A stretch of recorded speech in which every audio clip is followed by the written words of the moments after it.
Listen to Texas Ranger John Vance explain how, out of the hundreds and hundreds of officer involved shootings that he supposedly investigated, only one time did it not turn out good for the officer that was involved.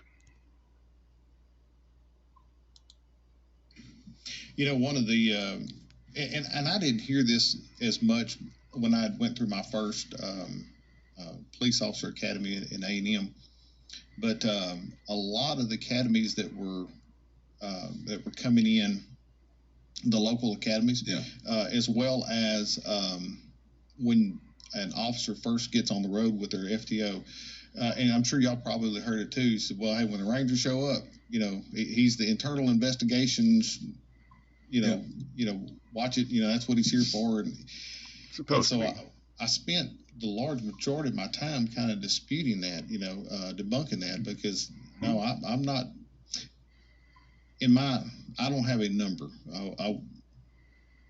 I guess maybe I chose not to get that number, but should have. I can't tell you how many murder investigations that I've either was primary or secondary on, how many officer involved shootings that we've been involved with. I mean, just hundreds and hundreds and hundreds over that 16-year period.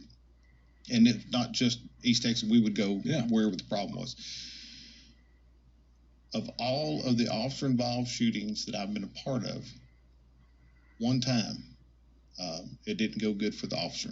And honestly, he knew it from the beginning. He made a split second decision. It was a very poor decision. He regretted his decision, and it didn't go favorably for him. As a matter of fact, criminal charges were pending. He resigns, and for whatever reason, all the criminal charges go away. And that's not part of our side of the house. All of those investigations that we've done, one time, an officer messed up. Yeah. So in other words, there's 1,000 other times that our officers were spot on, 100%. And you're not talking about just DP. You're talking about law enforcement. Law enforcement, yes. If you're carrying a badge and if y'all pulled the trigger, we would show up. Yeah.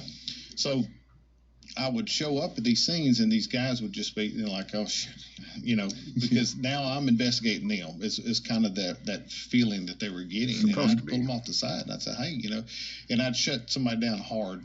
If somebody walked up and said, "Hey, be careful what you say," I would. Yeah, it's offensive. I would say what needed to be said to that individual at that point in time. Yeah. That we won't repeat here. Yeah. And then I'd turn back to this guy and say, "Look, I'm laying this all out to you. I'm here to investigate the shooting itself, not you. I said, I'm here to put it on record. I'm the guy that's going to be in your corner champion for you, when we go to court, And then I explained to him, every time it's like, hey, if I'm only one person, and all this time only one person is messed up, and he knew he messed up. I teach a class